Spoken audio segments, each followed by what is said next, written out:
আসসালামু আলাইকুম। দুপুর 2টা বেজে 30 মিনিট। আজ শুক্রবার। বাংলাদেশ বেতার কক্সবাজার। স্থানীয় খবরে স্বাগত জানাচ্ছি শামীম আক্তার।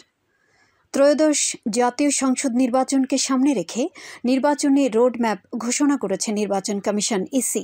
গতকাল বিকেলে আগারগাঁওয়ের নির্বাচন ভবনের মিডিয়া সেন্টারে এক ব্রিফিংয়ে রোডম্যাপ ঘোষণা করেন ইসির সিনিয়র সচিব আক্তার আহমেদ।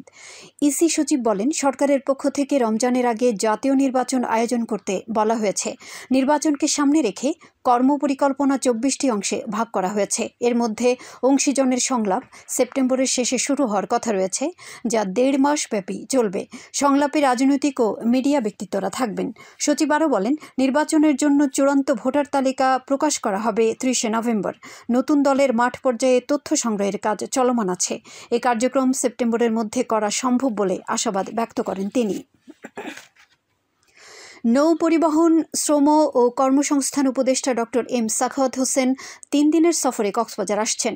আজ রাত 8:15টার দিকে বিমানযোগে তিনি কক্সবাজার বিমানবন্দরে পৌঁছার কথা রয়েছে। উপদেষ্টার একান্ত সচিব জাহিদুল ইসলাম স্বাক্ষরিত সফরসূচিতে এ তথ্য জানা গেছে। সফরসূচিতে জানানো হয়, আগামীকাল সকাল 10:30টায় কক্সবাজার সার্কিট হাউসের সম্মেলন কক্ষে বাঁকখালী নদী দখলমুক্তকরণ সংক্রান্ত এক সভায় যোগ দেবেন উপদেষ্টা। পরদিন সকাল 9:30টায় কমান্ড অ্যান্ড স্টাফ ট্রেনিং ইনস্টিটিউটে জাতীয় ও আন্তর্জাতিক বিষয়ে বক্তব্য রাখবেন। একই দিন বিকেল 5টায় আকাশপথে উপদেষ্টার ঢাকায় ফেরার কথা রয়েছে। কক্সবাজার সদর উপজেলার বিভিন্ন স্থানে ভ্রাম্যমাণ আদালত পরিচালনা করে 7টি প্রতিষ্ঠানকে 2,35,500 টাকা জরিমানা করা হয়েছে। মান নিয়ন্ত্রণ আইন অমান্য, বিএসটিআই সনদ হালনাগাদ না করা এবং ত্রুটিপূর্ণ ওজন পরিমাপক যন্ত্র ব্যবহারের অভিযোগে এ জরিমানা করা হয়। গতকাল Bangladesh standard and testing institution BSTI আইনের আওতায় কসুরাঘাট, খুরুশকুল, আলীর জাহাল, বিসিক এলাকায় এ অভিযান চালানো হয়। কক্সবাজার উন্নয়ন কর্তৃপক্ষের সচিব ও নির্বাহী ম্যাজিস্ট্রেট সঞ্জিতা বেগম ভ্রাম্যমাণ আদালত পরিচালনা করেন। নির্বাহী ম্যাজিস্ট্রেট বেকারি প্রতিষ্ঠানগুলোকে বিএসটিআই সনদ হালনাগাদ করা ও বিএসটিআই লোগো সংবলিত পণ্য বিক্রির নির্দেশনা দেন। অপরদিকে রড, সিমেন্ট ও চালের দোকানগুলোতে ব্যবহৃত ত্রুটিপূর্ণ ওজন পরিমাপক যন্ত্র সংশোধনের জন্য নির্দেশনা দেওয়া হয়। অভিযানে কোক, বিএসটিআই এর কর্মকর্তা ও আইনশৃঙ্খলা বাহিনীর সদস্যরা উপস্থিত ছিলেন। উখিয়ার মনখালীতে সাগরে মাছ ধরতে নেমে 2 জন শিক্ষার্থী নিখোঁজ হয়েছে। আজ সকাল 7টার দিকে এই ঘটনা ঘটে। নিখোঁজ শিক্ষার্থীরা হলো জালিয়াপালং ইউনিয়নের মনখালী গ্রামের প্রবাসী নজির হোসেনের ছেলে সাইম বাবু ও নূর হোসেনের ছেলে হাবিবুল আফসার। তারা স্থানীয় উপকূলীয় উচ্চ বিদ্যালয়ের 9ম শ্রেণীর ছাত্র। নিখোঁজ শিক্ষার্থীর পরিবার ও প্রতিবেশীরা জানিয়েছেন, সকালে কয়েকজন বন্ধু মিলে শখের বসে সাগরে মাছ ধরতে যায়। এ সময় ঢেউয়ের তোড়ে সাইম ও আফসার তলিয়ে যায়। বেলা 12টা পর্যন্ত নিখোঁজ শিক্ষার্থীদের খোঁজ মেলেনি। জালিয়াপালং ইউনিয়ন পরিষদের ভারপ্রাপ্ত চেয়ারম্যান আবুল কালাম এ তথ্য নিশ্চিত করে বলেন, নিখোঁজদের উদ্ধারে ফায়ার সার্ভিসের সহযোগিতা চাওয়া হয়েছে। এদিকে চকরিয়ায় নোহা কারভার্ট ভ্যানের মুখোমুখি সংঘর্ষে মনসুর আলম নামে এক ব্যক্তি নিহত হয়েছেন।